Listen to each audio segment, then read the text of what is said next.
साल के उस समिट में एक कंपनी जिस पर सबकी नज़र थी वो थी ट्रेंट। और वहाँ पर ट्रेंट के ED and CEO P Venkateswarlu शामिल हुए। और उन्हें सुनने के लिए CNBC TV 18 के निमेश शाह भी वहाँ पर मौजूद थे। निमेश, आई एम श्योर कि सबसे ज़्यादा भीड़ शायद उसी उसी ट्रैक में रही होगी। क्या बोला उन्होंने और क्या निकल कर आया उस पूरी डिस्कशन में से? Well Anuj, you are right कि सबसे ज्यादा जो प्रेजेंस था एक particular main track that was for Trent. तो ट्रेंड का मैनेजमेंट को सुनने के लिए इनफैक्ट मोतीलाल कॉन्फ्रेंस में पूरा पूरा का हॉल पैक था। एक जगह नहीं थी बैठने के लिए। That was a kind of interest. आप सोचो, ट्रेंड जैसा स्टॉक जो लास्ट 6 महीने में डबल हो चुका है, इस भाव पे भी लोगों को इंटरेस्ट है। मार्केट कैप 1 लाख करोड़ के ऊपर है। सो इसके बाद भी ना बहुत इंटरेस्ट रहा है ट्रेंड में। और मैनेजमेंट भी जब भी आके बात करता है कोई भी कॉन्फ्रेंस में आके, एक पैक हॉल होता है, बहुत लोग उसको सुनने के लिए वेट करते रहते हैं। सो मैं ब्रॉडली मैंने भी काफी सारा चीज सुना उस कॉन्फ्रेंस में से। मैं 3 बेसिक चीज बोलता हूँ जो मुझे हाईलाइट लगा, जो बहुत सारे इन्वेस्टर्स को भी लगा कि जो की हाईलाइट था उस 1 घंटे के सेशन का। पहला, ट्रेंड एवरी फोरम पे जाके बोलता है, यहाँ पे भी उन्होंने सेम चीज रिपीट की थी कि ट्रेंड एक डिस्काउंट स्टोर नहीं है। उनका प्रायोरिटी है to go for an aspirational affordable brand. Trent का मैनेजमेंट ने बहुत क्लियरली इस कॉन्फ्रेंस में भी बताया कि उनका मेन फोकस है कि वो एक ब्रांड कंपनी है एंड वो ब्रांड को डिस्काउंट करके डाइल्यूट नहीं करेंगे। ऑनलाइन भी डिस्काउंट नहीं करेंगे और ऑफ स्टोर में भी, मतलब ऑन स्टोर में भी डिस्काउंट नहीं करेंगे। सो ये एक बड़ा टेक अवे था कि they are positioning themselves as a brand company, not looking for discount, but it's an aspirational affordable brand for the Indian audience. So ये एक बहुत बड़ा टेक अवे था। एंड उन्होंने बहुत क्लियरली बोला कि वो बहुत सारे एक्सपेरिमेंट्स करते हैं ब्रांड्स को लेके, एस्पिरेशनल ब्रांड्स को लेके, बट वो बहुत फोकस करते हैं कि क्या इंडियन ऑडियंस का फ्लेवर है और टेस्ट है, और उसके हिसाब से वो पोजीशन करते हैं अपने ब्रांड्स को और अपने प्रोडक्ट्स को। सो वो एक बहुत बड़ा टेक अवे था। दूसरा जो बड़ा टेक अवे था कि हमने देखा है कि ट्रेंड मैसिवली आउट परफॉर्म किया है लास्ट 4-5 साल में। सो बहुत सारे इन्वेस्टर्स का ये क्वेरी होता है कि व्हाट नेक्स्ट, राइट? तो उसमें the management is very clear कि जो सक्सेस स्टोरी रहा है ट्रेंड का, उसमें बहुत बड़ा फोकस था जूडियो का, और यही सक्सेस उनको रिपीट करना है एवरी 2 ईयर्स। सो एक बड़ा टेक अवे ये था कि नेक्स्ट 5 साल या 7 साल या 10 साल में मैनेजमेंट बहुत कॉन्फिडेंट है कि और 4 से 5 जूडियोस इसी ब्रांड से निकल के आ सकते हैं, जो अलग अलग एज ग्रुप को और अलग अलग ऑडियंस को टारगेट करेगा। और वो एस्पिरेशन है कि उन लोग जूडो जैसा और 3 से 4 बड़े ब्रांड्स लेके और उसको सक्सेसफुल करे। तो ये एक अनदर बहुत बड़ा टेक अवे था आज के मीटिंग का। और जो तीसरा जो था कि जो डिफरेंशिएशन हो रहा है, जो उनको अगर कोई एक्सपेरिमेंट्स भी करने हैं या कोई डिफरेंशिएटिंग प्रोडक्ट भी लाना है, बट उसमें भी the key word was discipline. आज मैंने शायद वो वर्ड कम से कम 10 बार सुना होगा मैनेजमेंट से कि they are going to be extremely discipline, they are going to be extremely discipline. And well they will differentiate, उन लोग एक्सपेरिमेंट्स भी करेंगे, बट उनका अप्रोच बहुत ही डिसिप्लिन रहेगा। और उनका बहुत क्लियर है कि they want to grow their internal brands.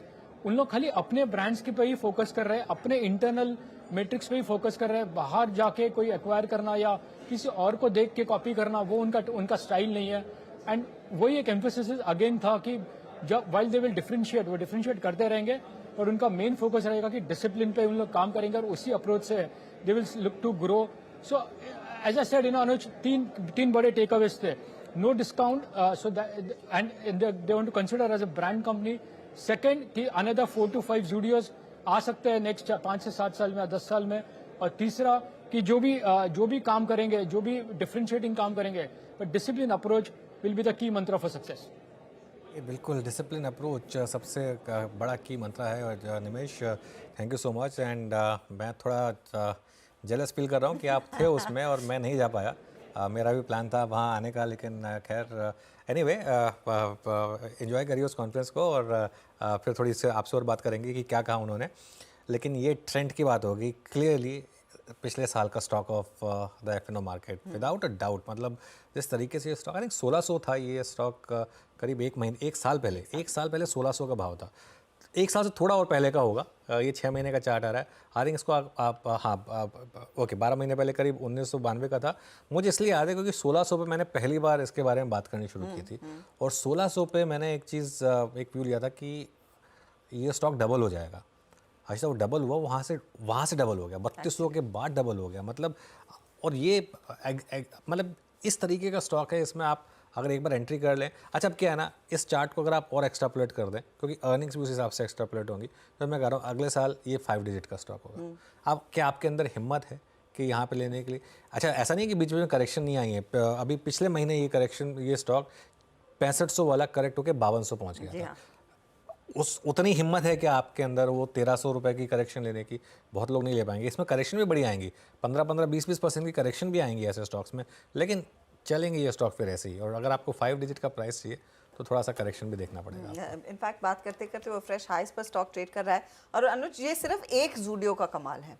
अब जैसे निमिष ने कहा कि मैनेजमेंट ने आज स्पेसिफिकली मेंशन किया, ऐसे 3-4 और ब्रांड्स कंपनी के पास क्षमता है डेवलप करने की। बिल्कुल। और ये डिस्काउंटेड ब्रांड्स नहीं होंगे, ये ज्यादा affordable and easy for the consumer to reach वाले ब्रांड्स होंगे। और एक चीज़ बताऊं मैं आपको, बिल्कुल जो आपने बात कही कि सिर्फ ये तो एक ज़ूडियो का कमाल था, बाकी भी और ब्रांड्स हैं। 3 या 4 महीने पहले मैंने एक रिपोर्ट पढ़ी थी, मैं ब्रोकरेज का नाम नहीं लूँगा, जिन्होंने कहा था कि अब टाइम आ गया ट्रेंड से शिफ्ट होकर आदित्य बिरला फैशन में जाने का, क्योंकि वैल्यूएशन के हिसाब से वहाँ ज़्यादा कंफर्ट। वैल्यूएशन तब मैटर करती है जब आप नंबर डिलीवर, मतलब कम से कम नंबर डिलीवर करिए। मैं हमेशा लोगों को बोलता हूँ आप स्टॉक महंगा ले लीजिए। अब AB फैशन के ऊपर ये कमेंट नहीं है मेरा, लेकिन पॉइंट ये है कि एक बार अर्निंग्स दिखाना शुरू कर दीजिए, उसके बाद भले ही आपको स्टॉक 40% महंगा लेना पड़े। ट्रेंड लोगों ने 1600 पे ना लेके 2000 पे भी लिया हो, लेकिन अगर आप उसमें बने रहे तो बहुत पैसा बना होगा। दिल नहीं जलता है। एग्जैक्टली। तो मार्केट को वर्डिक्ट देने दीजिए, उसके बाद मार्केट को प्रीएम्प्ट करके कोई फायदा नहीं है। वही कि मैंने लोज पे ले लिया, लोज पे लेने से कोई मतलब नहीं है। आप ट्रेंड में ले लें भले स्टॉक को, लेकिन तब लें जब आपको क्लियरली दिख रहा हो कि पैसा बन रहा है यहाँ पर। तो ये फिलहाल ट्रेंड आपके सामने 3 सालों में 650% से ज़्यादा का इजाफा, और ये वो काउंटर है जिसने बार बार अपने आप को दरअसल तेज़ी में रखा है। अगर आपको ये मौका देता भी है तो वहाँ से और डबल होता है काउंटर, एक बहुत तगड़ी तेज़ी बनती हुई दिखाई देती है।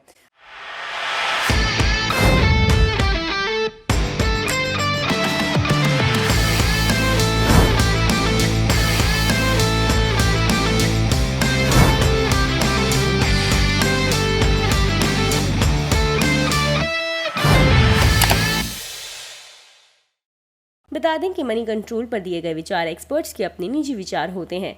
वेबसाइट या मैनेजमेंट इसके लिए उत्तरदायी नहीं है। यूजर्स को मनी कंट्रोल की सलाह है कि कोई भी निवेश निर्णय लेने से पहले सर्टिफाइड एक्सपर्ट की सलाह लें।